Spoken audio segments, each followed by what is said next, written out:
للہ الحمدللہ والصلاة والسلام علی من لا نبی بعدہ فاعوذ باللہ من الشیطان الرجیم بسم اللہ الرحمن الرحیم الحمدللہ رب العالمین صدق اللہ مولانا العظیم بحمدہ تعالی آج ہمارے درس قرآن کی دوسری نشست ہے۔ کل ہم نے سورہ فاتحہ شریف کے نام کے اوپر وجہ تسمیہ کو بیان کیا تھا۔ آج سورہ فاتحہ کی ابتدائی کلمات الحمدللہ رب العالمین کے حوالہ سے کلام کریں گے۔ دعا ہے رب ذوالجلال ہمیں حق سچ بیان کرنے کی توفیق عطا فرمائے اور جانبین کو سن سنا کر عمل پیرا ہونے کی توفیق عطا فرمائے۔ رب ذوالجلال نے اپنے پاک کلام کے اندر قرآن ذیشان کے اندر ابتداءً ارشاد فرمایا الحمدللہ رب العالمین۔ الحمدللہ، اس کلمہ کے اوپر مفسرین نے تفصیل کلام کیا ہے اور اس کے شان کے حوالہ سے اور فضائل کے حوالے سے کلام کیا ہے۔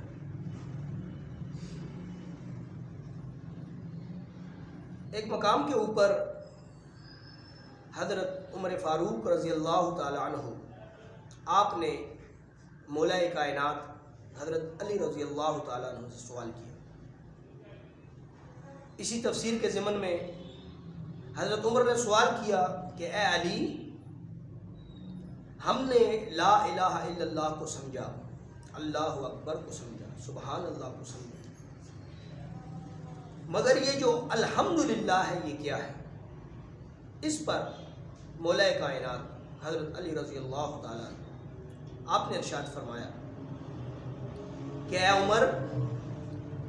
لا الہ الا اللہ کو بھی سمجھ لیا، اللہ اکبر کو بھی سمجھ لیا، سبحان اللہ کو بھی سمجھ لیا، آج اس بات کو سمجھ لو کہ الحمدللہ یہ اللہ کا وہ کلام ہے، یہ اللہ کی وہ تسبیح ہے کہ جو رب ذوالجلال نے خاص اپنی ذات کے لیے پسند فرمائی۔ اور ایک اور مقام کے اوپر حضرت ابن عباس رضی اللہ تعالیٰ آپ کے حوالہ سے آپ نے ارشاد فرمایا کہ یہ جو الحمدللہ ہے، الحمدللہ کا کلمہ، ابن عباس اس کی تفسیر فرماتے ہیں کہ یہ وہ کلمہ ہے کہ جو رب ذوالجلال نے اپنی ذات کے لیے خاص پسند فرمایا ہے۔ اور یہاں پر جملہ سن لیجیے، حضرت ابن عباس فرماتے ہیں کہ رب ذوالجلال کو یہ کلمہ اتنا پسند ہے کہ رب ذوالجلال یہ چاہتا ہے کہ اس کے بندے اپنے رب کو الحمدللہ کی تسبیح سے یاد کریں۔ الحمدللہ رب العالمین، الحمدللہ، اللہ کی حمد بیان کیا ہے۔ اسی حوالہ سے حضرت ابن جریر رضی اللہ تعالیٰ آپ نے کلام کیا۔ آپ ارشاد فرماتے ہیں کہ جو شخص الحمدللہ کہتا ہے، سب سے بڑی بات تو یہ ہے کہ وہ اللہ کی ثنا کا حق ادا کرتا ہے، کہ وہ اللہ کی ثنا کرتا ہے، اللہ کی تعریف کرتا ہے۔ اور ثنا کرنے کے ساتھ ساتھ یہاں پر حضرت ابن جریر رضی اللہ تعالیٰ ایک کلمہ آپ نے ارشاد فرمایا اس حوالہ سے، اس کی تفسیر کے ضمن میں فرماتے ہیں کہ رب ذوالجلال کی شان، آپ کی قدرت اور رب ذوالجلال کی عظمت، جیسا کہ آپ نے سن رکھا ہے کہ تکبر انسان کے لیے روا نہیں، کیونکہ تکبر رب ذوالجلال کی صفات اور اللہ کی چادروں میں سے ایک چادر ہے۔ اسی طرح حضرت ابن جریر رضی اللہ تعالیٰ قرآن کے اس کلمے کی تفسیر کے اندر فرماتے ہیں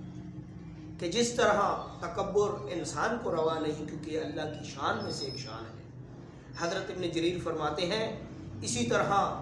یہ جو کلمہ ہے الحمدللہ یہ اللہ کی عظمتوں میں سے ایک عظمت کا اظہار ہے۔ اور اس کے علاوہ مزید ایک حدیث مبارکہ ہے اس کے راوی حضرت جابر بن عبداللہ رضی اللہ تعالیٰ عنہ. درس کے اندر یہ یاد رکھیے گا کہ جب بھی رسول اللہ صلی اللہ علیہ وآلہ وسلم کا اسم گرامی آئے تو سب اس کے جواب میں صلی اللہ علیہ وآلہ وسلم کا. اور اسی طرح جب کسی صحابی رسول کا نام آتا ہے تو سب کو یہ چاہیے کہ اس کے ساتھ ملا کر میرے ساتھ رضی اللہ تعالی عنہ کہا جائے. اور جب بھی کسی اللہ کے ولی کی بات آئے رحمۃ اللہ تعالی علیہ کہہ دیا جائے.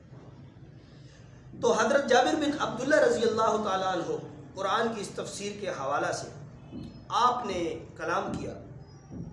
آپ اس حدیث کے راوی ہیں حضرت جابر بن عبداللہ. اس حدیث مبارکہ کو امام ترمذی نے بھی لیا اور امام نسائی نے لیا. ابن ماجہ کے اندر بھی یہ حدیث مبارکہ موجود ہے. سیاستہ کی حدیث ہے اور صحیح حدیث ہے. فرماتے ہیں کہ حضرت جابر بن عبداللہ رضی اللہ تعالیٰ عنہ فرماتے ہیں کہ جب رسول اللہ صلی اللہ علیہ وآلہ وسلم کی بارگاہ میں ہم موجود تھے تو ہم نے جب سوال کیا یا رسول اللہ صلی اللہ علیہ وسلم کہ اللہ کے اذکار میں سے سب سے افضل ذکر کیا ہے، تو رسول اللہ صلی اللہ علیہ وآلہ وسلم نے ارشاد فرمایا کہ اے میرے صحابہ، اللہ کے ذکر میں سے سب سے افضل ذکر لا الہ الا اللہ. اور اسی حدیث کے اندر جو ترمذی میں بھی موجود، ابن ماجہ اور نسائی کے اندر بھی موجود، حضرت جابر بن عبداللہ رضی اللہ تعالیٰ عنہ فرماتے کہ رسول اللہ صلی اللہ علیہ وسلم نے اس کلام کے بعد کلام کیا اور رب ذوالجلال کی بارگاہ میں سب سے افضل ذکر لا الہ الا اللہ اور سب سے افضل دعا الحمدللہ. یہ 3 احادیث مبارکہ آپ کی بارگاہ میں پیش. اس کے علاوہ ابن ماجہ کے اندر ایک حدیث مبارکہ جو محدثین نے متعدد مقامات کے اوپر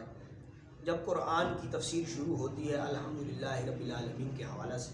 بیان کی. اس حدیث کے راوی جو ابن ماجہ نے لی اور تفصیل سے لی، اس کے راوی حضرت انس رضی اللہ تعالیٰ عنہ. حضرت انس فرماتے ہیں کہ یہ جو قرآن کے اندر یہ جملہ ہے اور یہ اللہ کا ذکر ہے جو الحمدللہ الحمدللہ رب العالمین، اس کے حوالہ سے حضرت انس راوی ہیں، فرماتے ہیں کہ رسول اللہ صلی اللہ علیہ وسلم فرماتے ہیں کہ اگر کوئی شخص کہ جس کو اللہ کی طرف سے کوئی نعمت عطا کر دی جائے، جب وہ نعمت اس کو ملتی ہے تو اس نعمت کے شکرانے میں وہ اللہ کی بارگاہ میں ذکر کرتا ہے، دعا کرتا ہے الحمدللہ رب العالمین. تو حضرت انس فرماتے ہیں کہ رسول اللہ صلی اللہ علیہ وسلم نے ارشاد فرمایا کہ اللہ کی رحمت اتنی جوش پر ہوتی ہے کہ رب ذوالجلال جو نعمت اس کو ملی ہے اس سے کہیں گنا بڑی نعمتیں اس شخص کے لیے مقرر فرما دیتا ہے کہ جس نے اللہ کا ذکر الحمدللہ پڑھا ہوتا ہے. اور پھر فرماتے ہیں حضرت انس فرماتے ہیں کہ وہ جو اس کے بعد اس کو نعمتیں ملنا شروع ہو جاتی ہیں وہ ایک سے بڑھ کر ایک نعمت اس کو ملنا شروع ہو جائے. اور اگر وہ ہر نعمت پر الحمدللہ کہتا چلا جائے تو اس کے مدارج بھی بلند ہوتے چلے جاتے ہیں، اس کی نعمتوں میں برکت بھی ہوتی چلی جاتی ہے. یہ ابن ماجہ کے اندر حدیث مبارکہ موجود. اور اس کے حوالہ سے الحمدللہ رب العالمین کی تفسیر کے اندر امام قرطبی نے ایک روایت کو لیا اور نوادر الاصول کے اندر بھی موجود ہے. اس حدیث مبارکہ کے راوی بھی حضرت انس ہیں. اب فرماتے ہیں کہ رب ذوالجلال کا یہ جو ذکر ہے جو قرآن کی ابتدا میں رب ذوالجلال نے رکھا، اب اس کا حق یہاں سے بھی ظاہر ہوتا ہے کہ رب نے اپنے پورے قرآن کے اندر سب اللہ کی شان اور اللہ کی نعمت اور اللہ کے فضل اور اللہ کی تعظیم کا ذکر ہے، لیکن اندازہ اس سے لگائیں کہ رب کا قرآن شروع ہی الحمدللہ رب العالمین سے ہو رہا ہے. اسی سے ہی ہمیں اندازہ لگا لینا چاہیے کہ یہ جو کلمات قرآن کے اندر ہے جس سے قرآن کی ابتدا ہو رہی ہے اس کی شان کیا ہے. فرماتے ہیں امام قرطبی نے اس پر کلام کیا. حضرت انس رضی اللہ تعالیٰ عنہ ارشاد فرماتے ہیں کہ رسول اللہ صلی اللہ علیہ وسلم نے ارشاد فرمایا کہ ایک شخص، وہ شخص کہ جس کو اللہ نے اتنا نواز دیا کہ پوری دنیا کی نعمتیں اللہ نے اس کو عطا فرما دی، جب وہ نعمتیں اس کو ملتی ہیں تو اس نعمت کے شکرانے میں وہ اللہ کی بارگاہ میں دعا کرتا ہے، اپنا شکر ادا کرتا ہے، اور وہ اللہ کی بارگاہ میں یہی کلمہ پڑھتا ہے الحمدللہ رب العالمین۔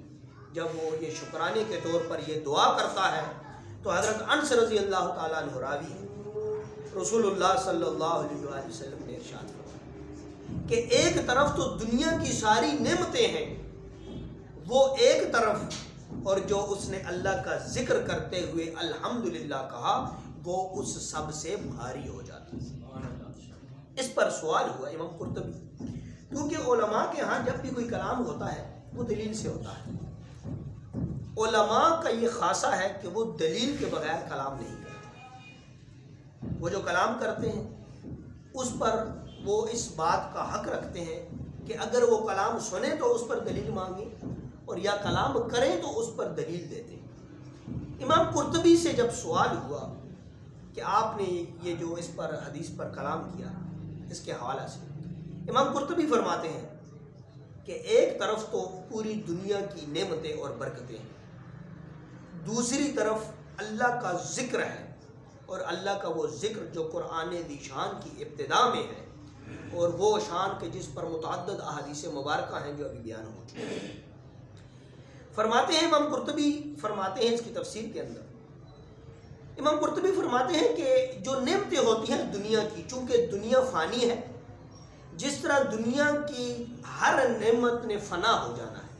کل من علیہا فان، قرآن سے کہ قرآن ذی شان میں رب ذوالجلال نے ارشاد فرمایا کہ یہ سب کچھ فنا ہو جائے گا، تو جس طرح یہ دنیا فنا ہو جائے گی اس طرح دنیا کی تمام نعمتوں نے ایک نہ ایک دن فنا ہو جانا ہے۔ اب دلیل امام قرطبی یہ دیتے ہیں کہ ساری دنیا کی نعمتیں اس لیے اس ذکر کے مقابلے میں کم ہیں کیونکہ وہ سب کی سب فنا ہو جائے گی، لیکن جو اللہ کا یہ ذکر ہے الحمدللہ رب العالمین، یہ قیامت تک، روز محشر تک اپنے ذکر کرنے والے کے لیے برکت اور رحمت کا سبب بنے گا۔ اور اس سے بڑھ کر امام قرطبی نے دلیل دی، فرماتے ہیں کہ نعمتیں تو فانی ہیں، ختم ہو جائیں گی، نعمتیں تو اللہ نے انسان کے لیے بنائی تھی، اس کے اندر اللہ کی ایک نعمت ہے، ایک برکت ہے، اللہ کی طرف سے بندے کے لیے ایک تحفہ ہے، لیکن یہ جو ذکر ہے یہ اس لیے کل کائنات کی نعمتوں سے افضل ٹھہرا کہ یہ ذکر اللہ کو اپنی ذات کے لیے پسند ہے۔ اللہ نے جس طرح ابتداءً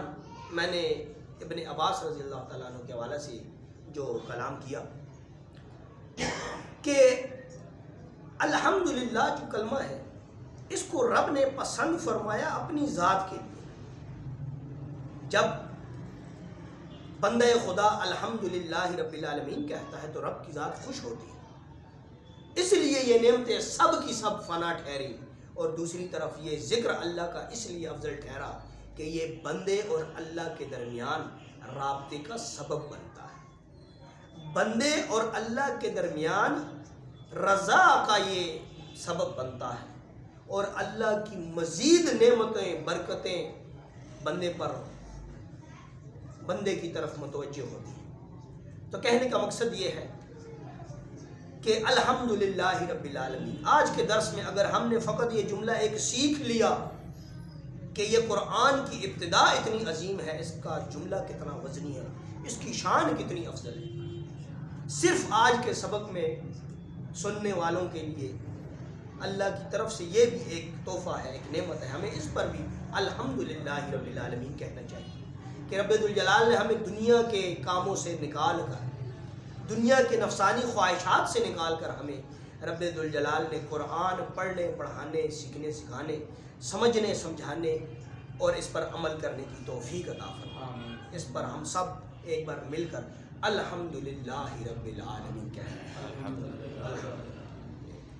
اچھا، اب یہ ہے کہ ہمارے ہاں عام ماحول کے اندر جب بھی ہوتا ہے تو ایک غلطی یہ ہوتی ہے کہ ہم ایک دوسرے کو السلام علیکم یا وعلیکم السلام ورحمۃ اللہ وبرکاتہ نہیں کہتے، ہم یہ کہتے ہیں کیا حال ہے، کیا حال نہیں جی، ہمیں ٹھیک ہے۔ اب اگر کوئی شخص آپ کو سلام نہ کہے، وہ خود تو سلام کے جو برکت ہے اسے محروم ہو جاتا ہے۔ اگر کہ کوئی شخص آپ کو کہہ دے کہ آپ کا کیا حال ہے، تو آگے سے ہم بھی جب کہہ دیتے ہیں کہ ہم تو ٹھیک ہیں، تو وہ بھی سلام کی برکت سے محروم، ہم بھی سلام کی برکت سے محروم۔ آج کے سبق میں ہمیں یہ پتہ چلا کہ اگر کوئی حال پوچھے تو فوراً یہ کہنا ہے، اس درس کی برکت سے اور آج کے اس لیکچر کی برکت سے، کہ جب بھی آپ سے کوئی حال پوچھے تو فوراً اس کا جواب دے رہے ہیں الحمدللہ رب العالمین۔ اللہ کا ذکر بھی ہو جائے گا، نعمتوں کا شکر بھی ادا ہو جائے گا، اور مزید اللہ کی نعمتیں اور برکتیں اور اللہ کی رضا ہماری طرف متوجہ ہو جائے گا۔ آخر میں ایک الحمدللہ کے حوالے سے کلام کرتا چلوں۔ تصوف کی کتب کے اندر، تاریخ کے اندر اس واقعے کو حضور غوث اعظم رضی اللہ تعالیٰ عنہ سے منسوب کیا گیا۔ فرماتے ہیں کہ حضور غوث اعظم محبوب سبحانی، قندیل نورانی، شیخ قرآن، آپ تشریف فرما ہے، چونکہ آپ تاجر بھی تھے تو آپ کا ایک تجارتی قافلہ گیا ہوا تھا تجارت کی، تو خبر آئی کہ حضور غوث پاک کا جو تجارتی قافلہ گیا تھا تجارت کے لیے وہ لٹ گیا ہے۔ جب آپ کے بارگاہ میں آپ کے غلام نے یہ خبر دی کہ آپ کا جو تجارتی قافلہ گیا تھا وہ لٹ گیا، تو آپ نے فوراً کہا الحمدللہ رب العالمین۔ اب چونکہ احادیث مبارکہ بیان ہو چکی کہ جب اللہ کا ذکر الحمدللہ رب العالمین جو پڑھتا ہے، اللہ اس کو نعمت بھی عطا کرتا ہے اور نعمتوں پر نعمتیں افضل سے افضل عطا کرتا چلا جاتا ہے۔ تو یہ قرآن کی اس کلام سے ابتدائی جو ذکر ہے اس کے حوالے سے بات ہو رہی ہے۔ تو جب آپ نے ارشاد فرمایا الحمدللہ رب العالمین، تھوڑی ہی دیر بعد ایک اور شخص آتا ہے، وہ خبر دیتا ہے کہ حضور، اے شیخ کامل، اے غوث اعظم، آپ کی بارگاہ میں جو خبر آئی تھی کہ آپ کا تجارتی قافلہ لٹ گیا، وہ خبر جھوٹی تھی، بلکہ اللہ نے کرم کیا، جو تجارتی قافلہ گیا تھا اس نے اچھی تجارت کی، کامیابی کے ساتھ، بہت سارا مال و اسباب اس میں فائدہ ہوا، اور وہ ایک کامیابی کے ساتھ وہ تجارتی قافلہ واپس بھی آ پہنچا۔ جب آپ کو یہ خبر ملی تو آپ نے پھر ارشاد فرمایا الحمدللہ رب العالمین۔ تو یہاں پر آپ کے ایک غلام نے سوال کیا کہ حضور،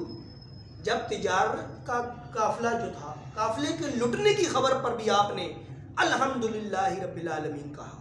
اور جب تجارتی قافلے کی کامیابی کی خبر آئی پھر بھی آپ نے الحمدللہ رب العالمین کہا، تو اس کی وجہ کیا ہے؟ تو آپ نے ارشاد فرمایا کہ جب مجھے اس بات کی خبر ہوئی کہ میرا تجارتی قافلہ لٹ گیا تو میں نے فوراً اپنے قلب کی طرف توجہ کی کہ کہیں میرے دل میں دنیا کی محبت تو نہیں، کہیں تجارت کے لٹ جانے کا غم تو نہیں دل میں آیا۔ تو جب میں نے دل کی طرف توجہ کی تو دل مطمئن تھا اور اللہ کے ذکر الحمدللہ رب العالمین کی تسبیح کر رہا تھا۔ تو میں نے زبان سے بھی، دل کے ساتھ زبان سے بھی الحمدللہ رب العالمین کہہ دیا، بس اسی سے میرے رب راضی ہو گیا۔ رب ذوالجلال نے اس جو خبر تھی، اس کی جو غم کی خبر تھی، اس کو رب ذوالجلال نے خوشی میں مبدل فرما دیا۔ میں نے پھر دل کی طرف توجہ کی، غوث پاک فرماتے ہیں کہ میں نے پھر دیکھا کہ میرا دل کہیں دولت کی محبت میں اللہ کے ذکر سے تو غافل نہیں ہوا۔ فرماتے ہیں جب میں نے دوبارہ خوشی میں اپنے دل کی طرف دیکھا تو میرا دل نہ کسی بات سے خوش ہوا نہ مغموم ہوا، بس میرا وہ دل ہے جو اللہ کا ذکر کیے چلے جا رہا ہے، اور میرا دل قرآن ذیشان کا یہ جو کلام ہے الحمدللہ رب العالمین کی تسبیح کر رہا ہے۔ تو آج ہمیں اس بات کا پتہ چلا کہ قرآن کی فضیلت، کہ قرآن کے حرف حرف میں اللہ نے نور بھرا ہوا ہے، قرآن کے لفظ لفظ میں اللہ کا نور ہے، اللہ کی رضا ہے، اللہ کی پہچان ہے، اللہ کی معرفت ہے۔ ہم قرآن سے بھی دور رہے، نبی کے فرمان سے بھی دور رہے، اور اب جو ہمیں اللہ نے یہ ایک درس کی صورت میں اللہ نے ہمیں قرآن اور حدیث کی تعلیم